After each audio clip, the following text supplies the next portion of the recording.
আসসালামু আলাইকুম। সবাইকে জিমেথ একাডেমি চ্যানেলের পক্ষ থেকে স্বাগতম। তো আমরা আজকে একটু সিকিউ চ্যালেঞ্জ পে কোর্সে 11তম অধ্যায় জেনারেল ম্যাথের 11তম অধ্যায় বীজগণিতীয় অনুপাত ও সমানুপাত থেকে পরীক্ষায় আসার মতন দুইটা গুরুত্বপূর্ণ সিকিউ সলভ করব।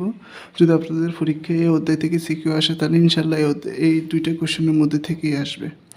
তো দেখেন কোশ্চেন নাম্বার 1 কী বলছে, পি কিউ আর এবং এইচ ক্রমিক সমানুপাতিক। ক্রমিক সমানুপাতিক মানে কি? ক্রমিক সমানুপাতিক হচ্ছে P by Q equal Q by R equal R by S, এই তিনটার অনুপাত সমান হবে। আচ্ছা, তো ক্রমিক সমানুপাতিক এবং কি 2/x equal 1/a plus 1/b হলে দুইটি বর্গের বাহুর দৈর্ঘ্য যথাক্রমে m একক এবং n একক হলে এদের কর্ণদের অনুপাত নির্ণয় করো। এটা হচ্ছে ভিন্ন একটা কোশ্চেন, উদ্দীপকের সাথে রিলেটেড না। খ নম্বর বলছে প্রমাণ করো যে P square minus Q square plus R square into Q square minus R square plus S square equal P Q minus Q R plus R S whole square. আচ্ছা, এটা উদ্দীপকের সাথে রিলেটেড। গ বলছে প্রমাণ করো যে X plus A by x minus A X plus B by x minus B equal to, যেখানে আমাদের এ নট ইকুয়াল বি। এই টাইপের কোশ্চেন কিন্তু আমাদের বীজগণিত থেকে একটা না একটা আসবেই, যোজন বিয়োজন রিলেটেড। তো দেখেন আমরা প্রথম নম্বর কোশ্চেন সলভ করি আগে। কোশ্চেন নাম্বার 1 কি বলছিল যে দুইটি বর্গের বাহুর দৈর্ঘ্য যথাক্রমে m একক এবং n একক এদের কর্ণদ্বয়ের অনুপাত নির্ণয় করো। তার মানে আমাদের কি বলছে, বর্গ দুটি আমাদের বর্গ যাদের একটি বাহু হচ্ছে m আর একটি হচ্ছে n। তো বর্গ যদি m হয় তাহলে তাদের কর্ণ কি হবে, √2m, তাই না? যদি বর্গর বাহু যদি m হয় তাহলে বর্গ দুটির কর্ণ কী হবে, √2m এবং √2n। আপনি একে নিচে নিচে লিখতে পারেন, ভেঙে ভেঙে আমি একসাথে লিখে ফেললাম। আপনি লিখবেন যদি বর্গের বাহু m হয় তাহলে কর্ণের দৈর্ঘ্য √2m, যদি বর্গের বাহু n হয় কর্ণের দৈর্ঘ্য √2n। নিচে নিচে লিখবেন, ঠিক আছে? আমি একসাথে লিখে ফেলছি। তাদের কর্ণদ্বয়ের অনুপাত কী হবে, √m√2 অনুপাত n√2। আচ্ছা, এমটা আগে দিছি, এমনি দিছি, কোনো সমস্যা নেই, রুট আগে দিল। তারপর এখানে রুট কাটা, অনুপাত মানে কিন্তু ভাগ। এটাকে অনুপাত মানে আমি কি কিন্তু এভাবে লিখতে পারবি, √2/n√2। তো কাটাকাটি করলে কি থাকে, m/n। তো একে লেখা হয় আর কি m অনুপাত n, ঠিক আছে? আচ্ছা, দেন আমাদের খ নম্বর কোশ্চেনে কী বলছে, দেখেন খ নম্বর কোশ্চেনে আমাদের কী বলছে। খ নম্বর কোশ্চেনে বলছে যদি ফি কিউ আর এস ক্রমিক সমানুপাতিক হয় এবং ক্রমিক সমানুপাতিক হয়, এতটুকু পর্যন্ত লাগবে আমাদের। বলছে P square minus Q square plus R square into Q square minus R square plus S square equal P Q minus Q R plus R S whole square. মানে এই বাম পাশ আর ডান পাশ আমাদের সমান দেখাইতে বলছে। আচ্ছা দেখেন তো, তাহলে আমি কীভাবে লিখতে পারি এখন।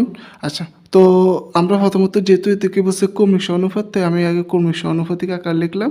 দেন আমি তাদেরকে সমান সমান কিউ বলতে পারবো। সমান সমান কিউ বলতে পারবো না, পারবো। তাহলে এখন দেখেন তো আমি ফি বাই কিউ ইকুয়াল কে বলতে পারবো।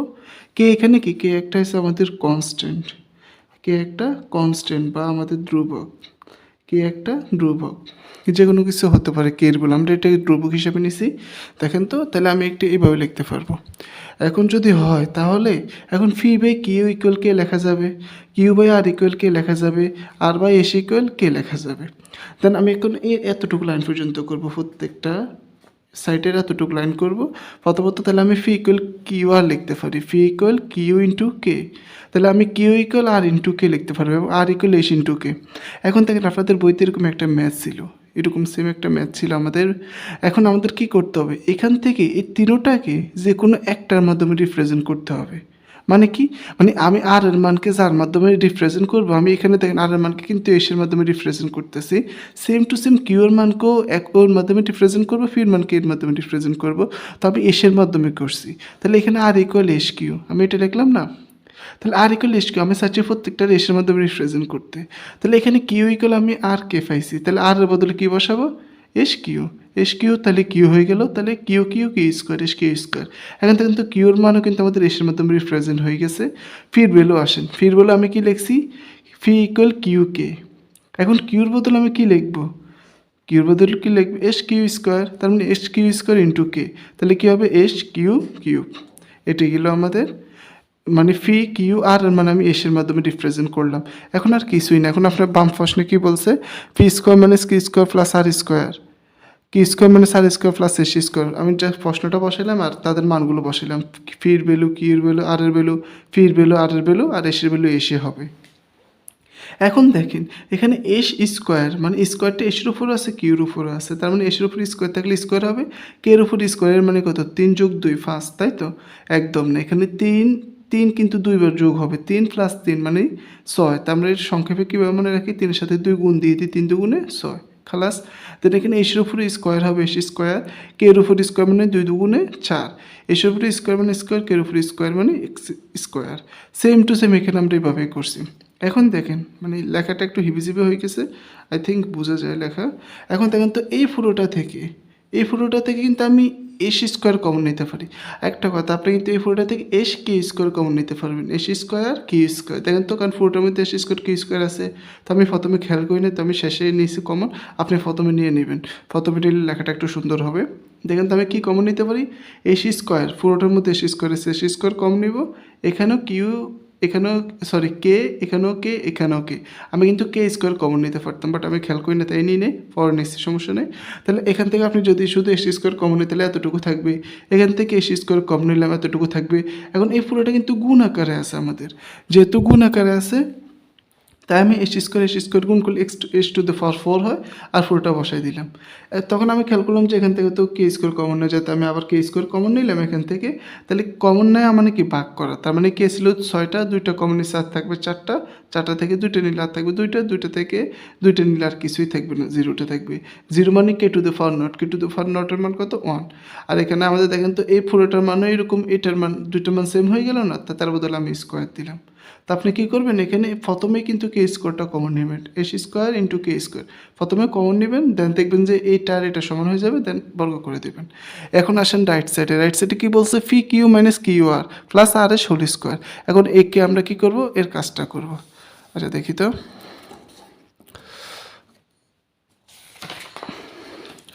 আচ্ছা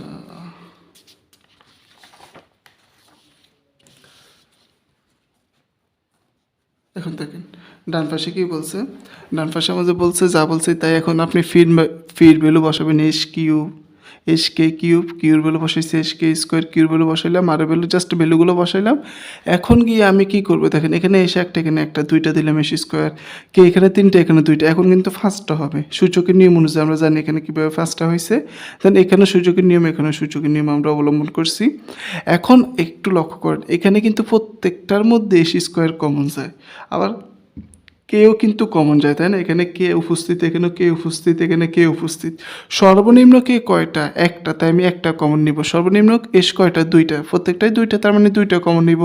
এস স্কোয়ার কে, এর উপর কিন্তু একটা এক্স স্কোয়ার আছে, তাই না? এর উপর কিন্তু একটা স্কোয়ার আছে, তা আমি চাইলে বাইরে লিখতে পারবো না, ভিতরে লিখতে হবে। এখন দেখেন আমি যদি এই স্কোয়ারটা থেকে একে বাইর করে দিই, এস স্কোয়ার কিউকে যদি আমি বাইর করতে চাই, তাহলে স্কোয়ারটা তো আসে না, অবভিয়াসলি স্কোয়ারটা আছে, দেন স্কোয়ারটা তার উপর পড়বে, স্কোয়ারটা পড়লে কী হবে, এস স্কোয়ার কের উপরে যদি স্কোয়ার পড়ে তাহলে এক্স টু দি পাওয়ার 4 আর কে স্কোয়ার হবে। এটা এক লাইনে লিখে দিচ্ছি, আপনি চাইলে একে আলাদা করে লিখতে পারেন। Then k to the power 4 minus k square plus 1, sorry এখানে 1 হবে, প্লাস 1, তার উপরে একটা স্কোয়ার থাকবে। এটাই তো আমাদের ডান পাশে পাইছি, তাই না? দেন এটা আমাদের প্রমাণিত হলো। এখন আসেন গ নম্বর কোশ্চেন আমাদের কি বলছে। গ নম্বর কোশ্চেনে আমাদের বলছে প্রমাণ করো যে X plus A by x minus A plus X plus B by x minus B equal to. এই কোশ্চেনটা বুঝার আছে, ঠিক আছে?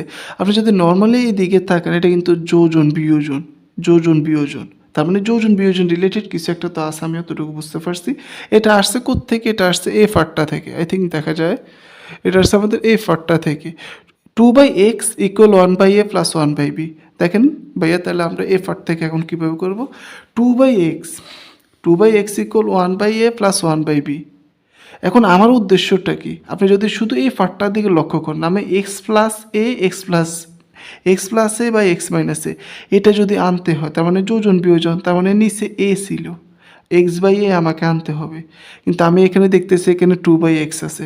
তো সর্বপ্রথম আমাদের কাজ হবে কি হবে, x/a তে কনভার্ট করা। আমি কিন্তু নর্মালি এখন কনভার্ট করতে পারবো না, এখানে কোনো a নেই। আমি যদি এই ফারটার লসাগুটা নিয়ে নিই, তখন a প্লাস b পাচ্ছি, কিন্তু এখানে 2/x, এক্স আমাদের উপর লাগবে, তাই আমি এখানে ব্যস্তানুপাতিক করে দিলাম, ইনভার্স করে দিলে x/2 ab/a প্লাস b, মানে পুরোটাকে ইনভার্স করে দিলাম। সাইড নোট করতে পারেন, সমস্যা নেই। এখন একটু লক্ষ্য করেন তো, এখানে a b কি গুণ আকারে আছে না, এ বি এখানে গুণ আকার আছে, অবভিয়াসলি এক্স বাই টুর সাথে এ বি গুণ আকার আছে, টুটা ভাগ আকার আছে। আমার এখন কি লাগবে, এক্স বাই এ, এতটুকু কিন্তু আমি এখান থেকে বুঝতে পারতেছি। তার মানে আমি এটাকে ভাগ আকার নিয়ে আসবো, টুটাকে উপরে গুণ আকার নিয়ে যাব, X by A to B equal A plus B. এখন যদি আপনি এটার দিকে লক্ষ্য করেন, এখন কিন্তু নর্মালি বুঝতে পারতেছেন আমি যোজন বিয়োজন করলে আমাদের এফারটা পেয়ে যাচ্ছি আমি। তার মানে এক্স প্লাসে এক্স মাইনাসে যোজন বিয়োজন। যোজন বিয়োজন কি, হরের সাথে যোজন মানে হরের সাথে, সরি লবের সাথে হরের যোগ, বিয়োজন মানে লবের সাথে হরের বিয়োগ, লবটা সবসময় আগেই হবে। এখানে আমি সেম টু সেম যোজন বিয়োজন করছি, যোজন টু বি প্লাস এ প্লাস বি, বিয়োজন টু বি মাইনাস এ মাইনাস বি, মাইনাস থাকলে এ প্লাসটা মাইনাস হয়ে যাবে। দেন এখান থেকে আমি কী পাচ্ছি, x plus A by x minus a equal a এখানে একটা, এখানে বি তিনটা, এখানে হচ্ছে এ মাইনাসের একটা, বি হচ্ছে আমাদের প্লাসের একটা। তো দেন একে আমি ইকুয়েশন নাম্বার 1 দিলাম। ইকুয়েশন নাম্বার 1 দিলাম। সেম টু সেম ভাবে আমাদের X plus B by x minus বির মান বের করতে হবে, তাই না? এখন সেম টু সেম ভাবে আমি এক্স বা এক্সের ভ্যালুটা মানে বির ভ্যালুটাও নিয়ে আসলাম, এখানে বিটাকে নিয়ে আসলাম। তাহলে আপনি কী করবেন, যোজন বিয়োজন করে দেবেন। যোজন বিয়োজন করলে এখানে কী পাচ্ছি আমি, X plus B by x minus বির মান পাচ্ছি three A plus B by A minus B, three A plus B by A minus B, তাই তো? এখন আপনি দেখেন তো এখানে 1 নম্বর আর 2 নম্বর ইকুয়েশন যদি আমি যোগ করি, যোগ করলে কী পাচ্ছি, আমাদের তো বামপক্ষে এটাই বলছে, তাই না? এটাই তো বলছে, এটা আমি নিয়ে আসছি। এখন এই ফারটাকে যেভাবে হোক আমাদের টুতে কনভার্ট করতে হবে, কারণ আমাদের বলছে টু মিলাইতে, কোশ্চেনে কি বলছে, টুতে কনভার্ট করতে হবে, তাই না? এখন আমি যদি নর্মালি আপনি একটু চিন্তা করেন, এখানে বি মাইনাস এ, কিন্তু এখানে হচ্ছে এ মাইনাস বি, আমি যদি এ মাইনাস বিকে বি মাইনাস এতে নিয়ে যাই, তখন তো আমার এই দুইটা কমন হয়, কমন পার্ট। কীভাবে নিব, আমি যদি একটা মাইনাস দ্বারা গুণ করি, এখানে একটা মাইনাস দ্বারা গুণ করলে কি এটা এই প্লাসটা মাইনাস হয়ে যাবে, মাইনাসটা প্লাস হয়ে যাবে না? দেন এই মাইনাস দ্বারা গুণ করলাম, মাইনাসটাকে আমি সামনে নিয়ে আসলাম। তো শর্টকাটে কীভাবে মনে রাখবেন, মাইনাস একটা কমন নেই, সেভাবে মনে রাখবেন। দেন আমি এখান থেকে বি মাইনাস এ হলো, উপরটা যেভাবে সেভাবেই থাকবে। দেন এই দুটো যদি আমি লসাগু নিই, B minus A plus three B. এখন দেখেন যখন মাইনাসটা থাকলো, এটা লসাগু করতেছে, হর দ্বারা ভাগ লব দ্বারা গুণ, যখন এই মাইনাসটা থাকবে এই পুরোটা কী হয়ে যাবে, মাইনাসটা থাকার কারণে এটা প্লাসটা মাইনাস হয়ে যাবে, প্লাসটা মাইনাস হয়ে যাবে, three A minus B. Then এখান থেকে যদি আমি যোগ করি তাহলে two B minus two A হয়, টু কমন নিলাম, B A minus B A, B minus A, B minus A, B minus A, B minus A কাটা, তাহলে আমাদের X plus A by x minus A plus X plus B by x minus B equal to প্রমাণিত। শেষ 1 নম্বর question আমাদের, তাই তো? এখন আসেন 2 নম্বর কোশ্চেনে কী বলছে। আচ্ছা, তো 2 নম্বর কোশ্চেন দেখি তো। দেখেন স্যার 2 নম্বর কোশ্চেন আমাদের কি বলছে। 2 নম্বর কোশ্চেন বলছে একটি আয়তাকার ক্ষেত্রের দৈর্ঘ্য। আপনাদের যদি বীজগণিত থেকে মনে রাখবেন এইরকম দৈর্ঘ্য প্রস্থ রিলেটেড একটা ম্যাথ আসার সম্ভাবনা অনেক বেশি।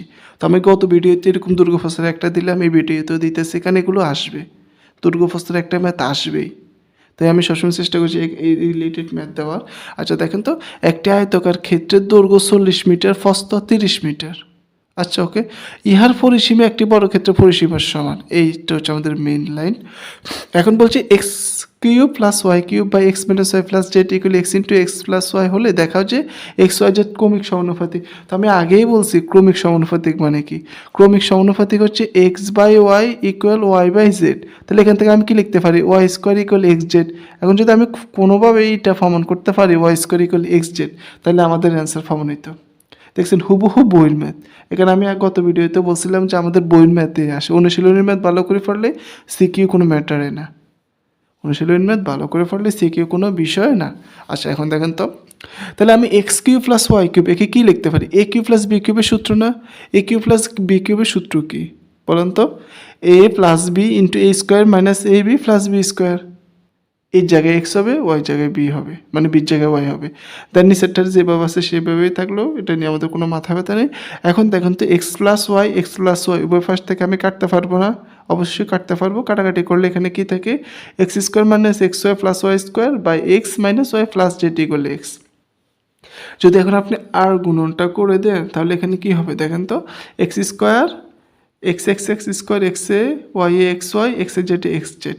এখন দেখেন আমি এটাকে এক লাইনে করে ফেলছি, আপনি বোঝার চেষ্টা করেন। এখানে আছে এক্স এক্স স্কোয়ার, এটা প্লাস, এটা এই পাশে গেলে মাইনাস হবে না, প্লাস আর মাইনাসে আমাদের বিয়োগ হয়ে 0 হয়ে যাবে। তো অনেকে কী করে, অনেকে এমনিতে লেখার কি এটা কেটে দেয়, মানে তারা হয়তো অ্যান্সার বাইর করার জন্য কাটতেছে, কিন্তু বাস্তবে কাটাকাটি হয় না।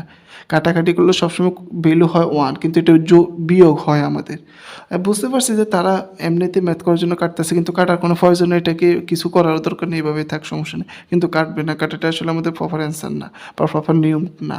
তাহলে এখানে এক্স মাইনাস হয়, মাইনাসের এটা মাইনাসের এই পাশে আসলে প্লাস হয়ে যাবে, প্লাস মাইনাস আমাদের বিয়োগ হয়ে 0 হয়ে যাবে। দেন তাহলে আমাদের কি থাকে, ওয়াই স্কোয়ার গেলে এক্স জেড, এটাই আমাদের অ্যান্সার। এক্স ওয়াই জেড আমাদের ক্রমিক সমানুপাতিক। এটা যেহেতু আমি ফাউন্ড করতে পারছি, আমি একটু আগে কোশ্চেনে কী বলছি, আমি যদি এটা দেখাইতে পারি তার মানে তো ক্রমিক সমানুপাতিক। তাহলে আপনি যদি আরও কিছু লিখতে চান তাহলে আপনি লিখতে পারেন X by Y equal Y by Z, তো সুতরাং Y square equal X Z, তার মানে প্রমাণিত হয়ে গেল। তো দরকার না, এতটুকু লিখলে হবে। এখন আসেন খ নম্বর কোশ্চেনে কী বলছে। খ নম্বর কোশ্চেনে বলছে আয়তকার কর্ণ ও বর্গক্ষেত্রে কর্ণের দৈর্ঘ্যের অনুপাত নির্ণয় করুন। আয়তকার কর্ণ ও বর্গক্ষেত্রে কর্ণের দৈর্ঘ্যের অনুপাত, তার মানে আমি আয়তাকার কর্ণ বের করবো, বর্গক্ষেত্রে কর্ণ বের করবো, তাদের অনুপাত বের করবো, একদম ইজি একটা ম্যাথ, বাট এগুলো আসে। এখন আয়তাকার কর্ণ, এটা তো আমি সরাসরি বের করতে পারবো, এটা নিয়ে কোনো মাথা ব্যথা নেই। একটা আয়তক্ষেত্রের দৈর্ঘ্য 40 মিটার, প্রস্থ 30 মিটার দেওয়া আছে। আচ্ছা, তো এখন দেখেন তো দৈর্ঘ্য 40 মিটার, প্রস্থ 30 মিটার দেওয়া থাকলে কর্ণ কী হবে, আমরা কি জানি কর্ণ দৈর্ঘ্য কী। যদি এটা একটা আয়তক্ষেত্র হয়, এগুলো সূত্রগুলো মুখস্থ রাখা লাগে না, এমনি বের করা যায়। দেখেন এটা যদি আয়তক্ষেত্র হয়, এটা হচ্ছে তার কর্ণ।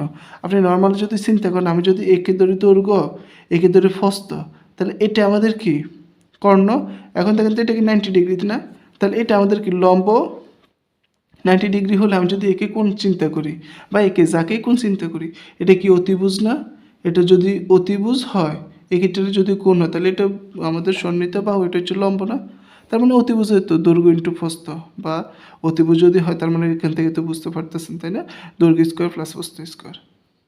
বা সূত্র মুখস্থ রাখলে হয়, বাট কিন্তু মুখস্থ রাখা লাগে না, এইভাবে ভিজুয়ালি সব কিছু চিন্তা করে বাইর করা কি ভালো। কখনো যে সূত্র হয়তো ভুলে যাইতে পারেন, তাই না। যদি এটা বর্গক্ষেত্র হইতো, যদি বর্গক্ষেত্র হইতো, সমান হইতো না, সমান হইতো, তখন আমাদের এই কর্ণটা কী হইতো, এই দৈর্ঘ্য তো সমান, আমি একে এই ধরলাম, একেও এই ধরলাম, তাহলে এই কর্ণটার ভ্যালু কী হবে, এই কোণটা তো 90 ডিগ্রি, তখন কী হবে, a square root over of a square plus root over of a square, তখন এটা কী হলো root over of 2a square. তো এখান থেকে আমাদের রুট আর এর স্কোয়ার কাটাতে হয় √2a, এখান থেকে আসছে আমার কি বর্গক্ষেত্রের কর্ণের দৈর্ঘ্য কি √2a। তো সূত্রটা মুখস্থ থাকলে তো সমস্যা নেই, কিন্তু না থাকলে পরীক্ষা এইভাবে বাইর করতে পারবেন। আচ্ছা, যাই হোক, তাহলে এখান থেকে আমি কর্ণের দৈর্ঘ্য পাইলাম 50 একক। এখন কর্ণের দৈর্ঘ্য তো গেল, আমাদের বাইর করতে হবে পরিসীমার কর্ণের দৈর্ঘ্য, বর্গক্ষেত্রের কর্ণের দৈর্ঘ্য। এখন বর্গক্ষেত্রের কর্ণের দৈর্ঘ্য কীভাবে বাইর করবো, তারা আমাদের একটা রিলেশন এখানে দিয়ে দিছে, ইহার পরিসীমা একটি বর্গক্ষেত্রের পরিসীমার সমান।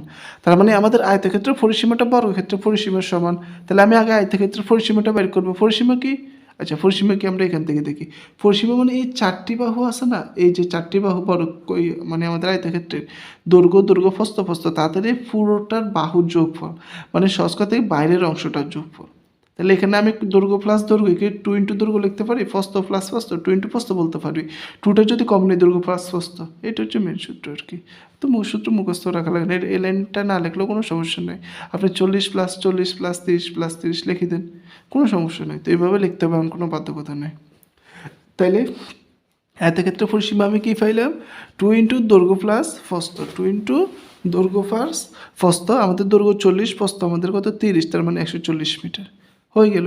তার মানে এখন আয়তক্ষেত্রের যে পরিসীমা, এটা কিন্তু আমাদের বর্গক্ষেত্রের পরিসীমার সমান। বর্গক্ষেত্রের পরিসীমা কত 140। আচ্ছা, তো এখন বর্গক্ষেত্রের বাহুর দৈর্ঘ্য কী হবে, আপনি যদি বর্গক্ষেত্র, এটা যদি বর্গক্ষেত্র হয়, 4 বাহু যদি সমান হয়, তাহলে এই 4টা বাহু, এই 4টা বাহু এ এ এ এ মানে 4a আমাদের পরিসীমা কত 140 না, তাহলে এর পরিসীমা কত হবে 140 ভাগ 4 মানে 35 মিটার, একদম নর্মাল না।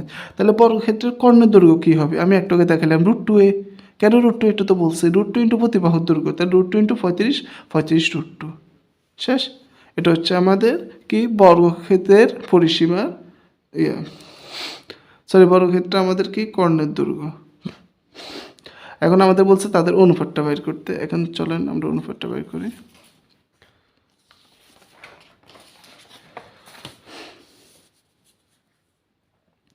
এখন দেখেন তো, তাহলে অনুপাতটা কি হবে, অনুপাত কি হবে, তাদের বর্গ আয়তক্ষেত্রের কর্ণের দৈর্ঘ্য অনুপাত বর্গক্ষেত্র কর্ণের দৈর্ঘ্য। তো একে আমরা কি করব দেখেন, একে আমরা কি করব এখন অনুপাতে কনভার্ট করব। মানে অনুপাত মানে কি, সর্বনিম্ন সবচেয়ে ছোট দুটি সংখ্যাতে কনভার্ট করব, যাতে করে ওই দুটি সংখ্যায় গসাগু আমাদের 1 হয়, এতে আমি কনভার্ট করব। তো আমি প্রথমত একদম শর্টসভাবে বলি, 50কে আমি 25 × 2 ভাঙাইতে পারি। বলতে পারেন যে বাই 25 × 2 কেন কনভার্ট করছেন আপনি? আমার যে হরে যে √2 আছে না, আমি চাইতেছি না এই √2টাকে রাখতে, আমি চাইতেছি √2কেও কাটাকাটি করব, তাই আমি 2তে কনভার্ট করছি, তাই তো? তার মানে 2কে কী লিখতে পারি, √2 × √2, √2 × √2। আচ্ছা সরি, এখানে অনুপাত হবে আমাদের। অনুপাতকে কিন্তু আপনার সমান আকার লেখা যেতে পারে, কারণ ভাগ আকার লিখলাম তো। যাই হোক, তাহলে আমি কি করতে পারি, এখানে √2 × √2 লিখবো। এখন দেখেন তো, তাহলে একে 5 দ্বারা কাটা যায়, একে 5 দ্বারা কাটা যায়, 5 5 5 5 25, 5 7 35। এই √2 সাথে √2 কাটা, তার মানে উপরে কি থাকে 5√2 অনুপাত 7। এটা হচ্ছে আমাদের সর্বনিম্ন আকার। এর থেকে কিন্তু আর ছোটো আকার সম্ভব না, তাই না? আর থেকে ছোটো আকার সম্ভব না, তার মানে এটা হচ্ছে আমাদের অনুপাত।